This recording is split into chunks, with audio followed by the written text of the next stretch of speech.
নিশ্চয় ধন্যবাদ। আজি আমি যি কবিতা অনুষ্ঠান ইয়াত অনুষ্ঠিত কৰিলোঁ, ঐতিহ্যমণ্ডিত শংকৰদেৱৰ শ্ৰীমন্ত শংকৰদেৱে গুৰুজনাই 7 বছৰ ছমাহকাল থাকি যি নিজৰ হাতেৰে এই গাংগু ভাগ গঢ় দি গ'ল, সেই প্ৰাংগণত আজি আমি কবিতা অনুষ্ঠান পাতি নিজকে ধন্য মানিছোঁ। আজি আমাৰ কবিতা অনুষ্ঠানলৈ অসমৰ বিভিন্ন প্ৰান্তৰ পৰা আহিছে। আমাৰ বিশেষকৈ আমাৰ কাব্যগুৰু অজিত দত্ত ডাঙৰীয়া আমাৰ মাজত সঞ্চালক হিচাপে তেখেত আছে।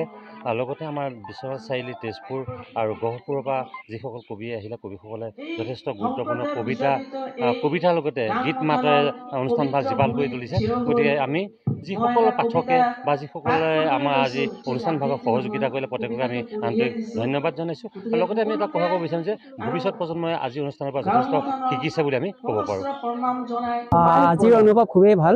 আৰু প্ৰাক মুহূৰ্তত আপোনালোকৰ চেনেলৰ প্ৰতিগৰাকী দৰ্শক শ্ৰোতা আৰু আপোনালোকৰ বিষয়ববীয়া তথা আপোনালোকৰ উদ্যোক্তাসকলৰ তৰফৰ পৰা ধন্যবাদ জ্ঞাপন কৰিছোঁ, কৃতজ্ঞতা জ্ঞাপন কৰিছোঁ, কিয়নো আপোনালোকে এনেদৰে আমাৰ এই সাক্ষাৎকাৰটো ল'ব বিচাৰিছে। আৰু আজি বিহালীৰ যি কবিতাৰ পৃথিৱী, বিহালীৰ লেখিকা সমাজ আৰু সেউজ বন্যা কাব্যগোষ্ঠীৰ উদ্যোগত যি এই আপোনালোকৰ চিৰপৰিচিত আৰু ঐতিহ্যপূৰ্ণ গ্ৰাম্য থানত এই ফাগুনৰ ফটোগ্ৰাফত কথা, কবিতা, গীত আৰু অনুভৱৰ যি মহফিল হৈছে, সেই মহফিলত অসমৰ বিভিন্ন জেগাৰ কবি, গীতিকাৰ, নৃত্য প্ৰতিৰক্ষী আহি পেলাই আজি এই অনুষ্ঠানটো উপভোগ কৰিছে, অংশগ্ৰহণ কৰিছে আচলতে। আৰু এই যি কথা, কবিতা, গীত, অনুভৱৰ যি মহফিল, সেই মহফিল আজি খুব সুন্দৰভাৱে এটা অনুষ্ঠান ইতিমধ্যে চলি আছে এই মুহূৰ্তলৈকে। আৰু এয়া খুবেই আমাৰ কাৰণে সৌভাগ্যৰ কথা, কিয়নো এয়া এক চিৰপৰিচিত গ্ৰাম্য থানৰ মানে প্ৰাংগণ হয়। এই প্ৰাংগণত এই কবিতাৰ যি মহফিল হৈছে, এই মহফিল অতি উল্লেখনীয়, আদৰণীয়।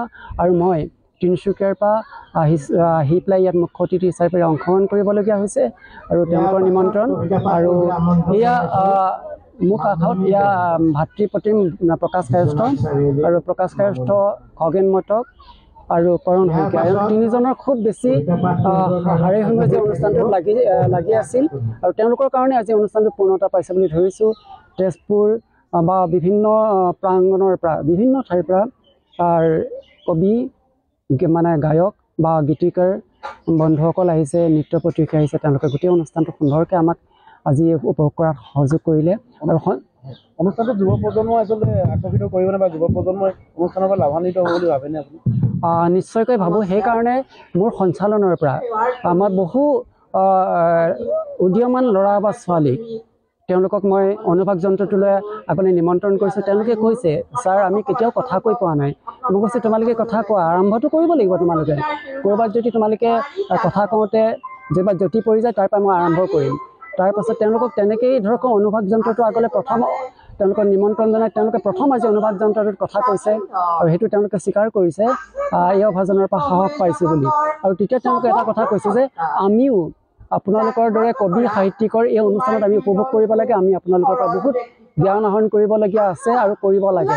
আৰু যিহেতু নৱপ্ৰজন্মই পঢ়ি থকা ধৰক ডিগ্ৰী পঢ়ি থকা ল'ৰা ছোৱালী যেতিয়া সেই কথাকেইটা কৈছে, নিশ্চয় আমি ভাবোঁ আমাৰ অনুষ্ঠানটোৰ পৰা আমি কিছু হ'লেও নৱপ্ৰজন্মক দিবলৈ আজি সক্ষম হৈছোঁ বুলি আমি দৃঢ় বিশ্বাস কৰোঁ।